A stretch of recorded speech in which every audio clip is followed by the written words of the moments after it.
Hello, everyone. This is Jamie with MD Publishing, and I'm excited to welcome you to the very first webinar week.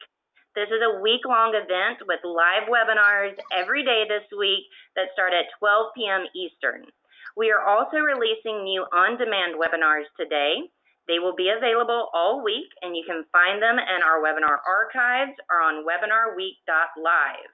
Don't forget, if you tune into all 4 live webinars this week, you'll be entered into our grand prize drawing on Friday. One lucky attendee will win an all-expense-paid trip to MD Expo Tampa this November 8th and 9th at the Tampa Marriott Water Street. You can learn more about this conference by visiting mdexposhow.com. Before I introduce today's presenter, I want to remind everyone that the first of our HTM Mixers takes place next month, August 19th and 20th at the Omni Interlaken Hotel in Denver, Colorado. This event is sponsored by CABNet. Over 100 attendees have already registered to join us for this 2-day event. These mixers will provide a slightly modified, less crowded, and safer environment, but the same caliber of networking, continuing education, and vendor engagement that you've come to expect from our MD Expos. To learn more about these mixers, you can visit the handout section on your webinar dashboard today. You'll find a PDF that's titled Pre-Show Planner. This will give you information and details about all 3 of the HTM mixers we have coming up over the rest of 2020. You can also log on to our website, htmmixer.com. Okay, today's presenter is Carol Davis Smith, President of Carol Davis Smith and Associates. Over the next 60 minutes, Carol will help us explore how the COVID-19 pandemic has or could impact strategic technology planning going forward.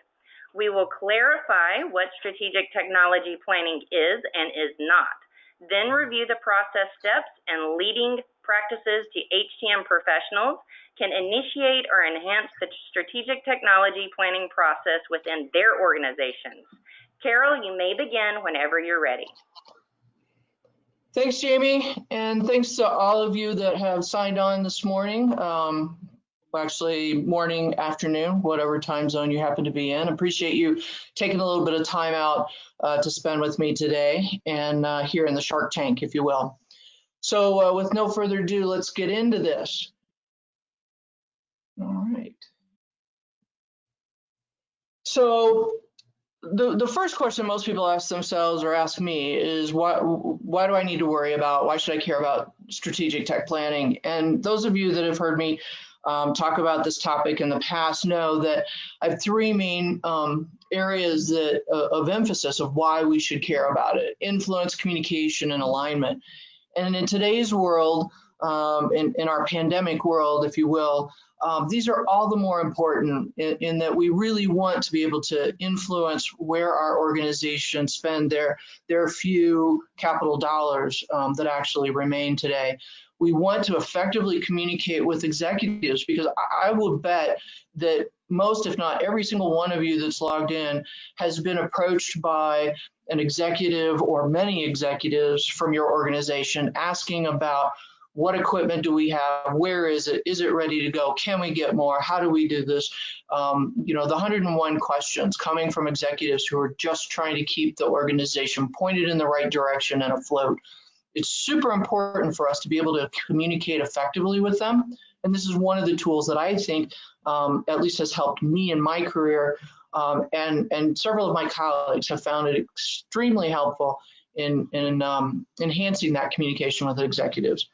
And then each of you is probably trying to keep your own piece of the boat afloat and pointed in the right direction. How do you align staff and time and budget with the ever-changing and certainly uncertain situations and environment that we're in today?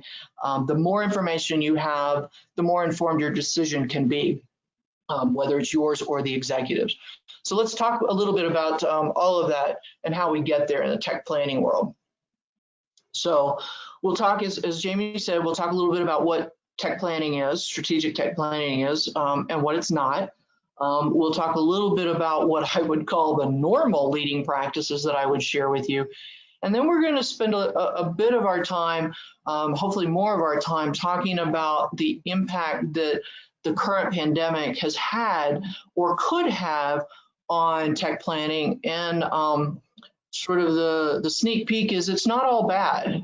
It actually gives us sort of some motivation, if you will, to do some really important activities and to think in really important ways that will make a difference, whether we ever have another pandemic, which is sort of wishful thinking, if we're in some sort of steady state normal, all of these lessons learned, new leading practices, if you will, or somewhat new leading practices, will be helpful under whatever conditions we have in front of us. All right, so quick review here. The upper left corner represents the strategic technology planning, which is our focus today. But the point of this slide is to emphasize that strategic tech planning is really part of a suite or a portfolio of strategic activities that your healthcare delivery organization is involved in every day. And that there's interplay between them, whether it's strategic sourcing. So once you have a forecast, how do you get to it? How do you bring that those materials, those devices and systems into your organization from the right vendors and right suppliers at the right time in the right way, and all of those things. Financial planning. You know, we have to have the money to pay for these things, right? So we have strategies about how we pay for things. Is it an outright purchase with capital or operational dollars? Do we lease? Do we rent? Maybe more creative methodologies like pay for use, pay-per-click, those sorts of things. And then the third major strategic activity your organization is on, or should be on a regular basis, is facility master planning. What buildings do we have, both clinical and administrative? Where are they? How do they relate to each other? What services are offered in them? And what equipment, you know, very important to us as the HTM community, what equipment, what technology is in each of those facilities? And where does it stand? Where does that equipment stand in its life cycle, if you will? So all of these have influenced each other, and all of them are influenced by each other. So that's something to keep in mind as we walk through the rest of this. This is a point I cannot harp on enough, I think. I somehow managed to bring this up in almost every conversation, which is what we do, healthcare technology management and healthcare at large, is a team sport. Our best decisions are made when we find that sweet spot between the clinical, the technical, and the business perspectives. And when I say business, think in terms of finance, supply chain, strategic planning for your organization, those sorts of folks that are running, if you will, the business of healthcare. Clinical should be all too familiar to you. You should know all of the players in that circle, if you will, our physician and nursing and therapy partners, all of the sort of the scientific community, if you will. And then inside the technical circle, along with us, are folks like our facilities management colleagues, our IT colleagues, our cybersecurity colleagues, who sort of wind into all of those areas.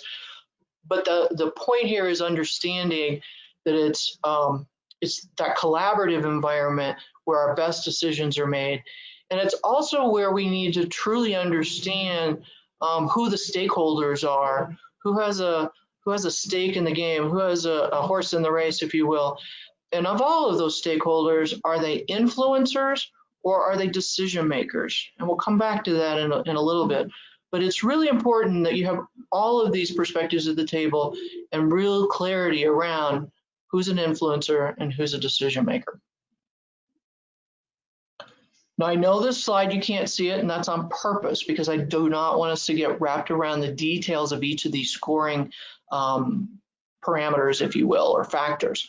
What's important here is to understand that if we're going to have each of those perspectives, each of those three perspectives at the table, we need to understand what's important to each of them. And that's the scoring. When we get into a tech plan, ideally, it has three scoring tools that ultimately merge together for decision making.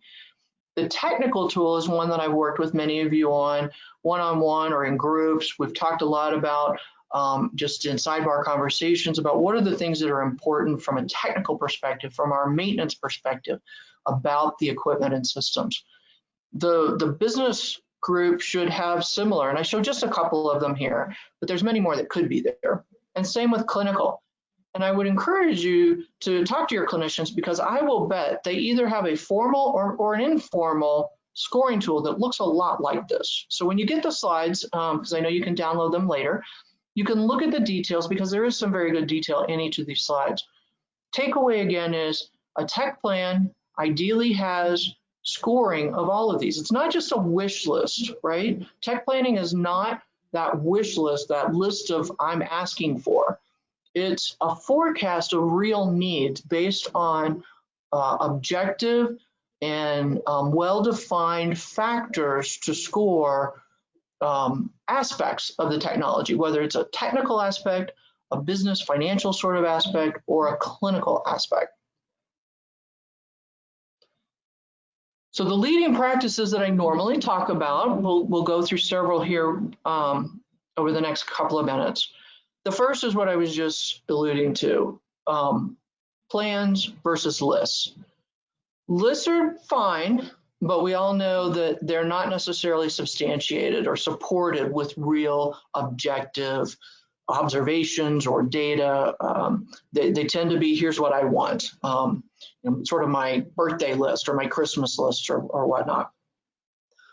Leading practice, organizations that have policy, process, and procedure in place are typically the most successful. They have the strongest technology plans, and they have the most successful forecasts. And by that I mean they are forecasting devices and systems that the vast majority of the organization can look at the rationale and say, yep, that makes sense, okay? What we're talking about today, this tech plan at the level we're talking today is really at the process level. The policy, remember, is the rules of engagement, right? Those are the rules of your organization about why, when, where we do sort of, we do strategic technology planning or we don't kind of thing, right? And procedures, that step-by-step, here's how we do tech planning in our organization. So keep that in mind, the 3 levels, very important. Today we're focused on process. And that sort of leads to the other, on the right-hand side, the document. These policies, procedures, and process are documented inside your organization. So as new people come on board, it's easier for you to onboard them. It's easier for them to understand how this aspect of the organization is accomplished, if you will, as opposed to historical practice, which tends to be a verbal tradition of, here's how we do it. And if you're the new person coming on board, it's sort of a lottery whether you get a good story or a not good story about how your organization functions. So documenting, making it objective are really key practices. The second thing that I would ask you to focus on and really think about is the long-term and short-term.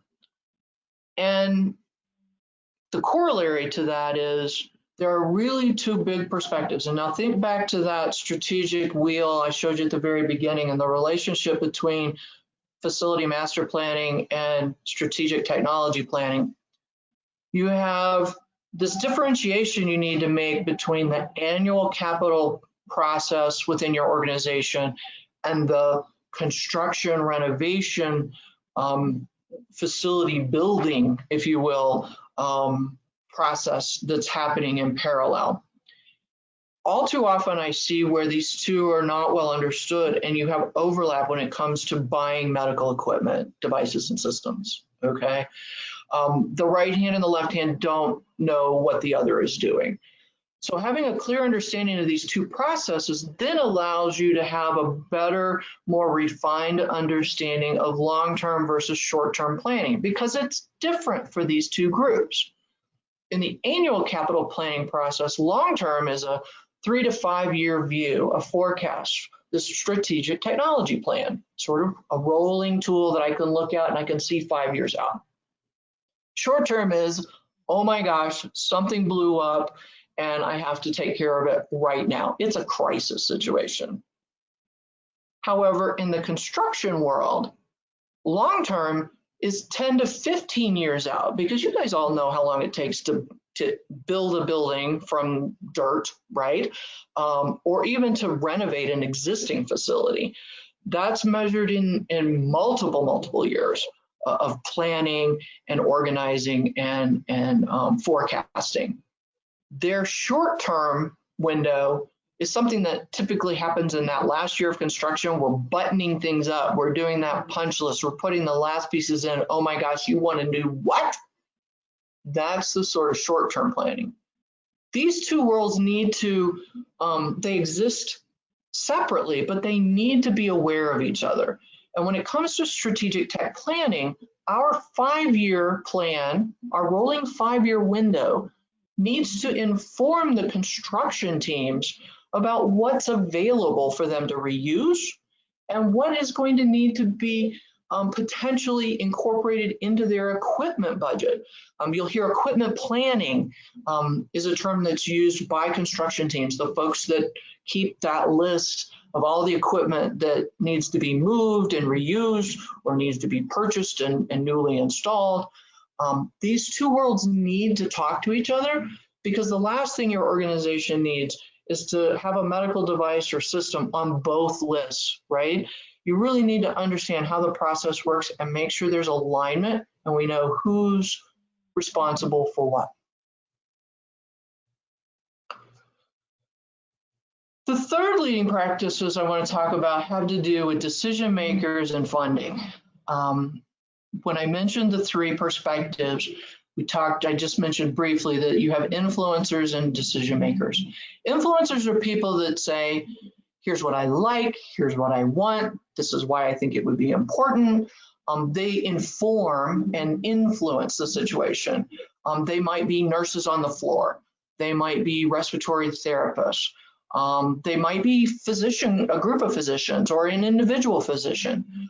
At the hospital level, there may be, and typically are, clinical and business decision makers that say, this is what we're going to do clinically. I hear what all of my clinician partners are saying. I'm the physician, or I'm the nurse executive that says, here's the decision I'm making about our clinical environment, right?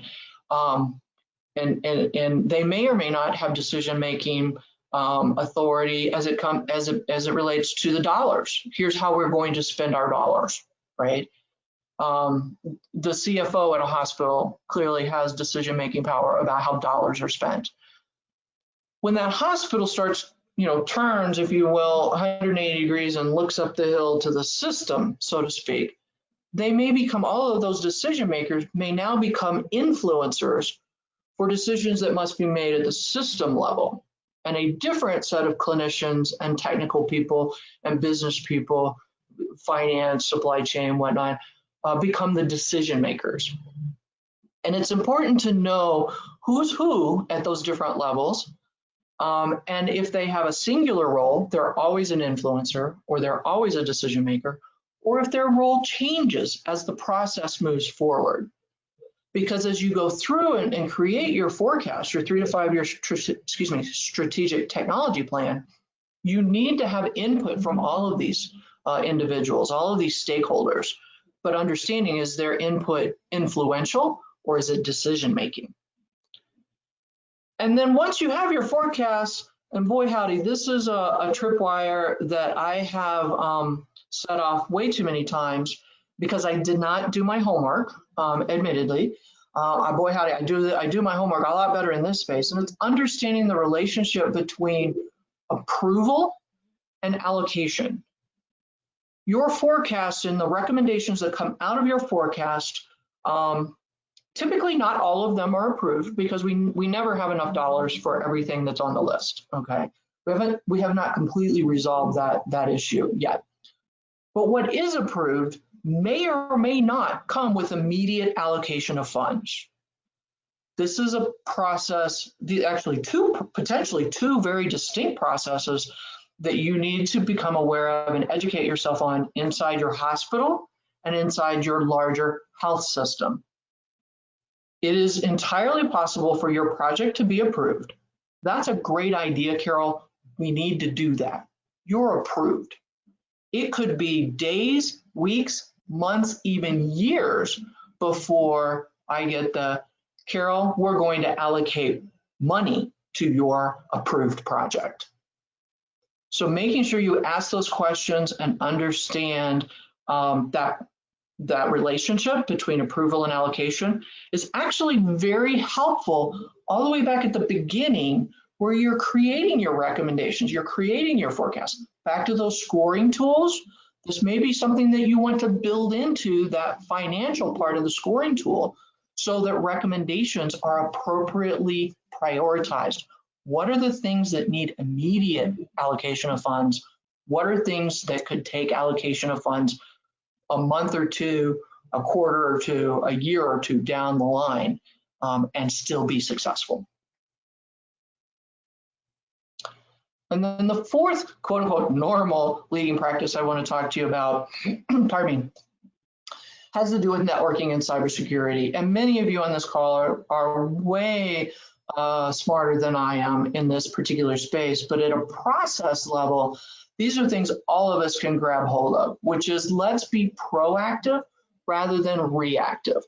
Let's have a current inventory that has risk assessments on these various devices and systems so that we can incorporate that into our either our scoring tools or our tools that we use to prioritize the recommendations.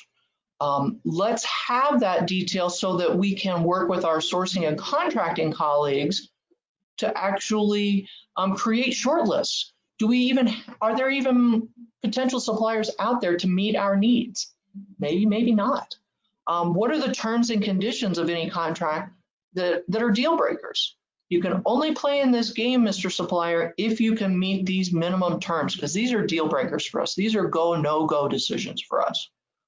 Having that information up front, again, will certainly help you from a technical perspective and a financial perspective in scoring your forecast, your existing inventory, and recommendations for what potentially needs to be upgraded, updated, or added to your inventory. And that's a great example back to the Venn diagram of the three circles coming together. This is where the technical and the business and even clinical perspective needs to be at the table, because certainly we're looking for networking and cybersecurity solutions that enable delivery of healthcare. That's the business we're in, right?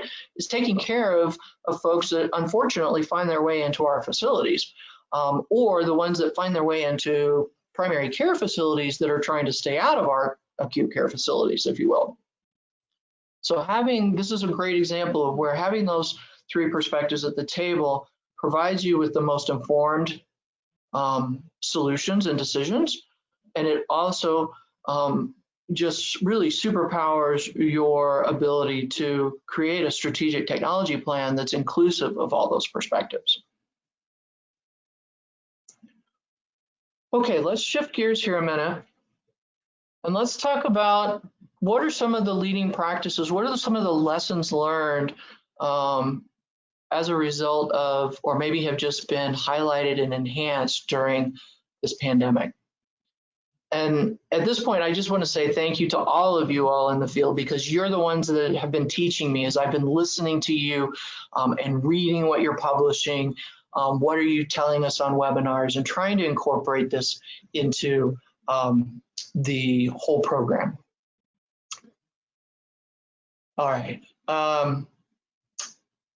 So the first of these, and we've touched on this a little bit, is clinical protocols. I think we've learned a lot clinically and technically in the last 6 months. And I'm not a clinician, but if just at a high level, we have seen in the early days, our clinician partners using ventilators just beyond anything I think we ever imagined. And over time, as they learned more about this disease state, began refining and continue to refine their clinical protocols. How do we not only diagnose these patients, but how do we treat them? Not all of them do well on full support ventilators. Some need high flow oxygen. Some need CPAP. Some need a whole host of we have a whole portfolio of respiratory support technologies that we as the HTM community can have at the ready if we understand what the clinical protocols are and what the standards are, the clinical standards within our organizations. This requires us to reach out to our clinician partners and understand that we are engineers and technicians inside a clinical environment. We need to understand clinically, not to be a doctor or a nurse or a therapist, but we need to understand what they're doing, what they're trying to achieve clinically, so that we can go to the closet and bring out the right tools for them to use. So it's important for us to understand what tools are used in what areas and for what purposes. So infusion pumps is another great example. They are everywhere, right? They're like rabbits. You thought you had 500, but you really have 750, right? They're everywhere, and we use them all the time. In some places, we use them one at a time. In some places, we have what's frequently called the Christmas tree, right? They're on an IV pole, and you've got a half dozen or more hanging off this pole. Some of them are syringe pumps. Where do we use syringe pumps? What's the clinical purpose of syringe pumps? Where are we using patient controlled pumps, PCAs? Where are we using ambulatory pumps? We have a whole host of these, and we need to understand the clinical relevance of each, as well as the physical place, like ventilators. Do you only use ventilators? And I'll sort of preface this with, prior to the pandemic, did you only use ventilators in your intensive care unit? Or did you have ventilated patients on invasive, they were intubated, or trach patients in your med-surg units? What kind of beds? Similar, we have a whole host of different kinds of beds and surfaces, as well as other technologies, our monitors, again, more respiratory therapy support, and ECMO, which is a very interesting but not very common technology in hospitals. What do you have and how are they used? So don't think of them just in terms of electrons and circuit boards, but think of them in terms of their clinical relevance, and engage in that conversation with your clinicians to understand how they're thinking. As they learn more, their thinking is changing and evolving, and their clinical protocols are doing the same. Now, if you pivot maybe a few degrees to the left or right, you're going to bump into your supply chain colleague, I hope, and we're going to have a conversation with them about locations, like what in our facilities, folks. What do we have? We have hospitals, we have standalone facilities, we have long-term facilities. In the age of pandemics, we have surge capacity. Are those tents? Are they buildings? Is it the convention center downtown? What is it? We have patients at home. We're managing patients through telehealth, remote monitoring. What are all the locations that are now part of our world, whether we like it or not, right? And par levels is a supply chain term. If you're not familiar with it, it's basically how many do we have and where are they, right? And how many should we always have available to our clinician partners? It's typically a term used with supplies, but it's a term we can apply carefully to equipment as well. How many ventilators, how many infusion pumps, how many whatevers do we normally have assigned to this unit or that unit, this area or that area, so that we can know where our inventory is, and is it in the right place at the right time based on what we know about the clinical protocols. Again, this is where we're bringing the perspectives together and acting as a collaborative team to understand what we need and where we need it. Okay. For our finance friends, and I know many of you, just having had conversations, really organizations where you and your finance folks had your back sort of up against the wall and oftentimes in a corner to how do we acquire technology that we need very, very quickly. Having a much better understanding of the normal acquisition process in your organization will help you figure out how to expedite it in the future. Do we have a philosophy, and better yet, do we have a policy and a process and a procedure for reallocating equipment across our health system? I've had health systems that get themselves really wrapped around the axle with paperwork and approvals, and that's mine, you can't have it, I have tax implications, that'll screw up my inventory, whatever it might be, right? Have that well understood about how you can, if you will, reallocate or share equipment across your health system. That's an important aspect of your forecast. You may be able to save money or not spend money, which our finance colleagues will often refer to as a cost avoidance. I do not have to spend money that I have not already spent by sharing or moving this piece of equipment or the system somewhere else. We're familiar with that from a technical perspective, but I think it's important to understand what are the financial implications and opportunities, not just the cost, but what's the big picture cost or opportunity to the organization. Also, same sort of discussion around, do we rent, do we lease? Some organizations do, some do not. I think the last 6 months have had everyone rethink these three areas: reallocation, renting, and leasing, because we need things fast.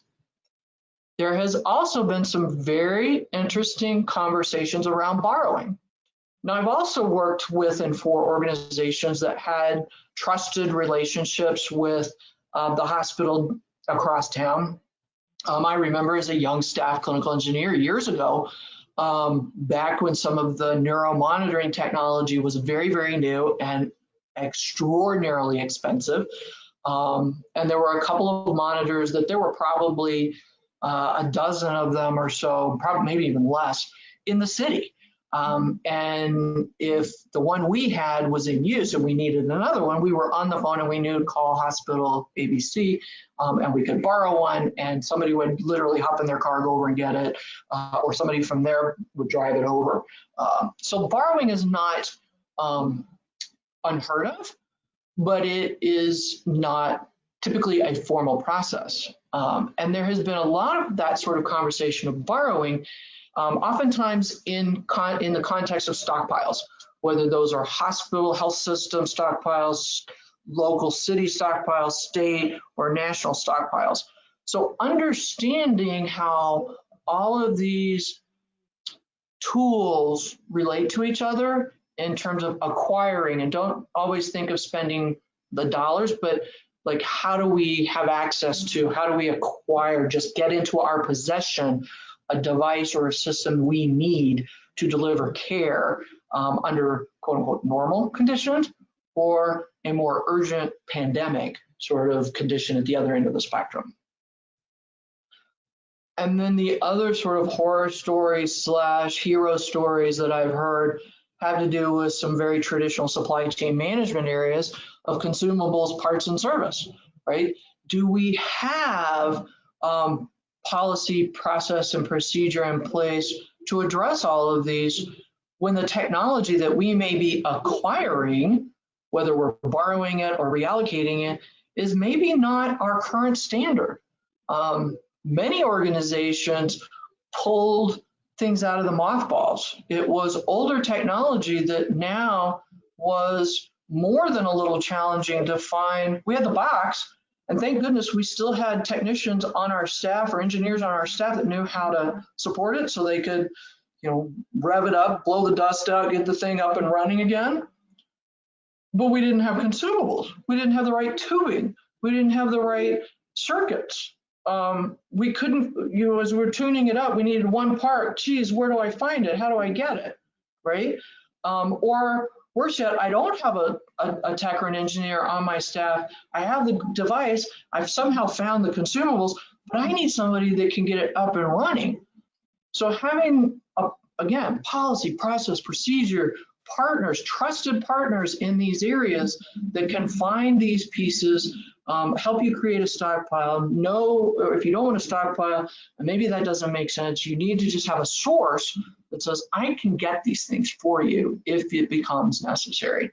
What are the relationships you have with your supply chain management colleagues inside your organization? And what are the trusted relationships you have external that are going to bring many of these things to the table for you?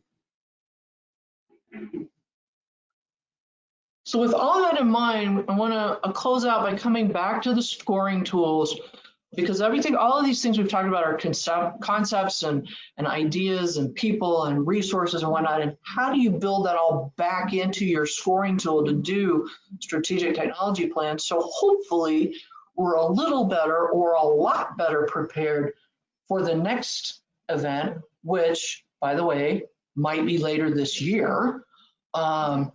We need to think about scoring, and I think the technical and the clinical sides, when you look at these slides and you can blow them up, you'll see that those are pretty mature, and there's a sort of a theme there that you can build on.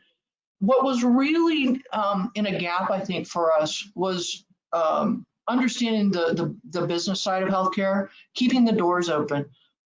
Those of you that work for faith-based organizations or have been around for a long time, there's a saying that's attributed to the nuns from the very early days, hundreds of years ago, saying basically, no mission without a margin. We cannot care, we cannot deliver on our mission of care and for those who need it if we cannot keep the doors open. So there is an element of the business that we must be cognizant of, respectful of, and address. And so you'll see on here, the red arrow is revenue. And that is a huge pain point for your colleagues that are running the business of healthcare right now. Supply chain and finance and your chief operating officers and your chief executive officers and all of those folks are really concerned. How most hospitals get by on a 3% or so margin. There are articles coming out in the last week or so that are really forecasting that whole thing to be upside down for a while.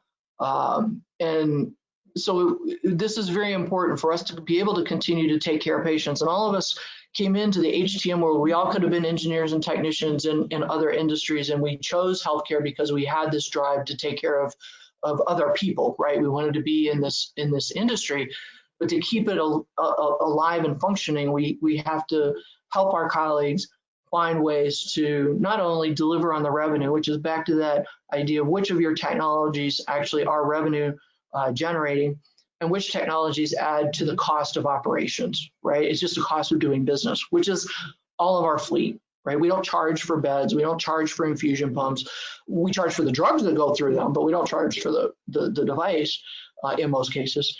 How do we contribute to keeping our business alive so that we can continue delivering high quality care to the folks in our communities?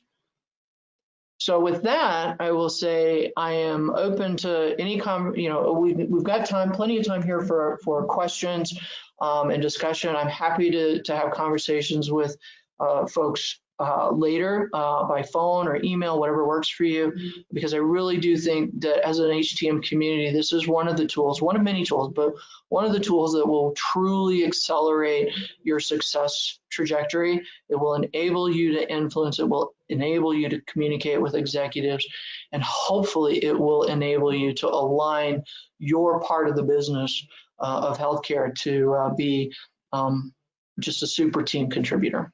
So with that, I am going to be quiet and wait for questions.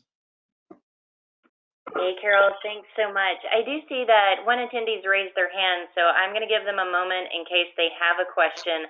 Please feel free to send your question via the chat feature on your webinar dashboard or the question feature on your webinar dashboard. We have a couple of minutes that Carol's happy to address any questions that you have about today's presentation. But while they're submitting their questions, Carol, I see a call out there that you're going to be one of the presenters at our HTM Mixer in Colorado. Could you give us a preview to what that presentation is going to entail? Sure, happy to do that. My friend and colleague Matt Baratich and I have been working on a project for, since late last year around the CMMS and working with our CMMS supplier community to try to make those tools work for us instead of against us. Some of you may have heard our presentation not long ago, a few weeks ago. And what we will do in Colorado is walk through how those findings have developed, because we have received more input and we are still receiving some input on the current work, which is to standardize one field in the CMMS that we believe has just wide-reaching impact. And then not only talk about that work to standardize, but then we will take a second hour to do more workshop sort of activities where we'll talk about with you how that work can be applied, why these standards or how these standards can be applied. And one of the examples will be tech planning and how we can incorporate to make a stronger technical scoring tool, if you will. Awesome. Thank you so much, Carol. And just a reminder to the attendees, there is a PDF, the pre-show planner for all three of the HTM mixers in the handout section of your webinar dashboard. Carol, we have a couple of questions. I'll go ahead and read the first one. First, this attendee would like to say great presentation, but they'd like to know your comment on the stockpile of new equipment purchased during COVID, i.e. storage, continual maintenance, etc. That is an awesome question, and one that has had me pacing in my home office probably since the first time I heard the word stockpile. It scared the bejesus out of me. Because anybody that's been in this business knows we all have that room, that warehouse, that wherever where stuff's collecting dust, it's not environmentally controlled and such. My personal opinion on this is that we need to figure out some sort of collaborative effort. I think that there's plenty of room for different levels of stockpiles. Equipment that your organization has actually purchased, I think we have to treat it as if it could go into service this afternoon, right? We need to think about where we store it, and that is going to be a cost of ownership. And that's a conversation we need to have with the executives in our sort of peer colleagues in supply chain and facilities and finance, because all too often we do not put these things in facilities that are environmentally controlled, that they're accessible for routine maintenance. We're going to have that sort of scheduled maintenance on these things so that we can, or some very thoughtful, and I'll admit I'm not the first one to jump out and say, here's how you should run your maintenance program. There are some really wise people, and actually bring that question to Colorado if you can. Let's talk to Matt about that, because I think we need to think about what's the AEM for that sort of equipment. What's the schedule that we can put that equipment on that ensures its reliability, accessibility, and timeliness of use. But please put it in an environmentally controlled building from the get-go so we have a fighting chance. I like that. And this next question will build on the same theme. What's the best way to institute standards for equipment? With COVID-19, we have every department purchasing random thermometers, and we'd like to standardize with a model that does not require a PM. Yeah.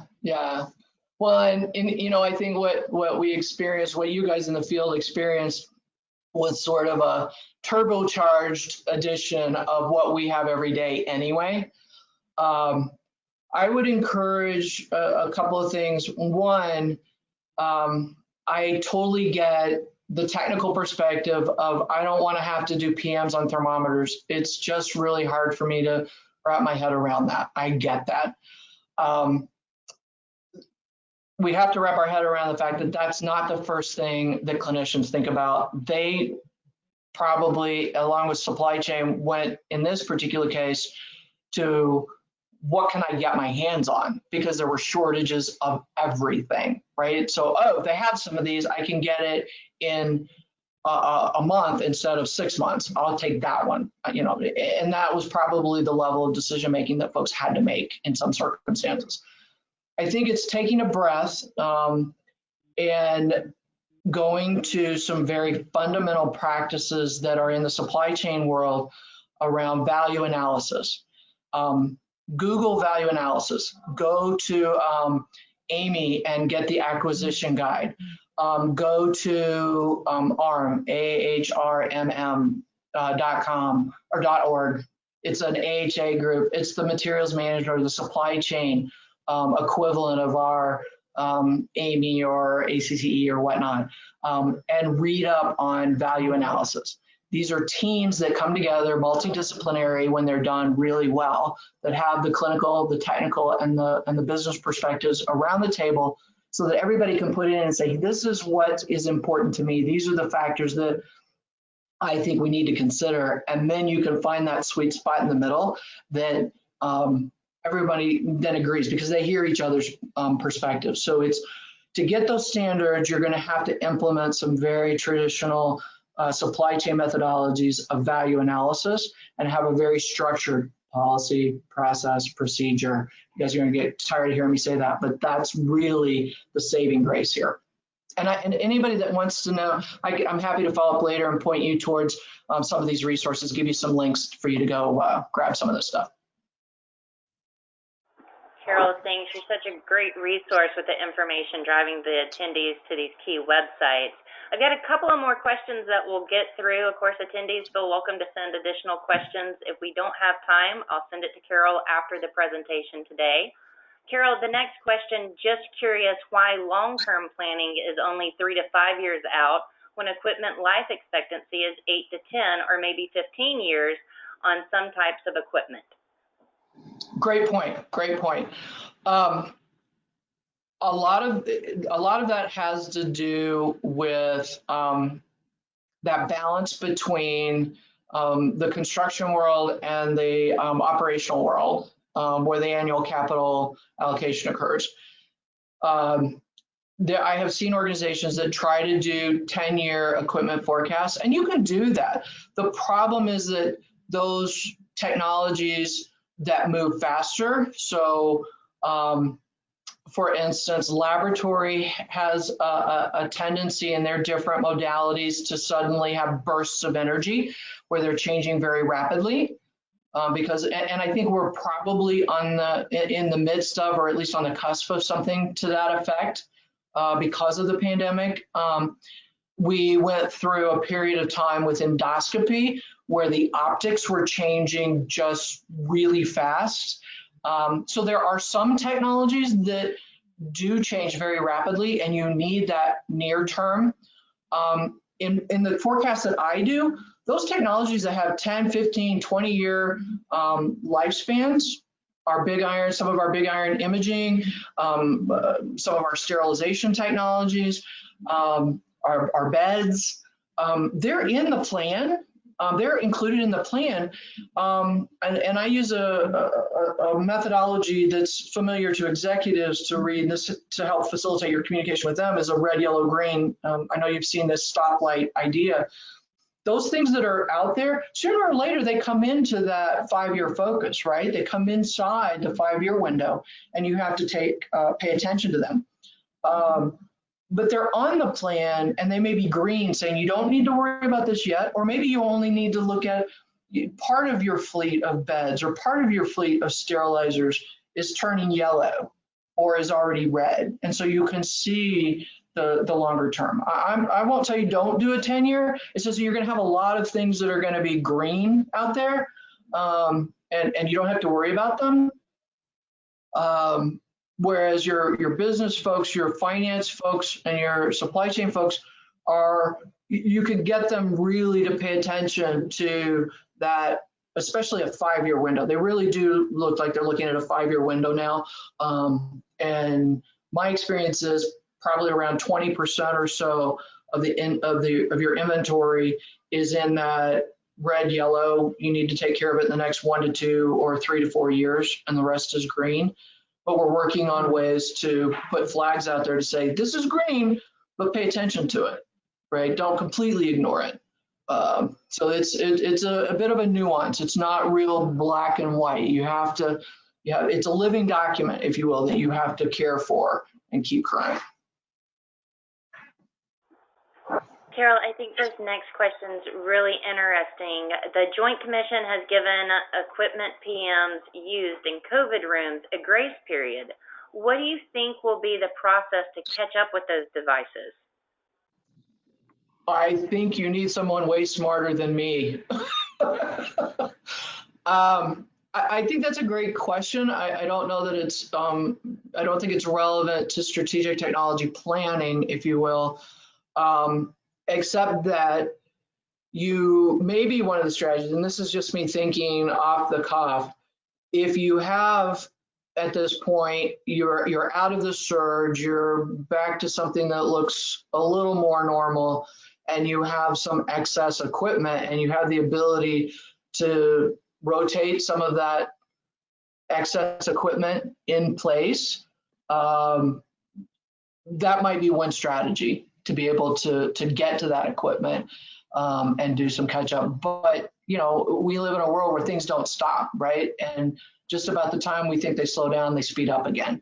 So I would say bring that question as well to Colorado or to the mixers. These will be great places to have those conversations to learn from each other who's doing what. Maybe somebody's already figured that out.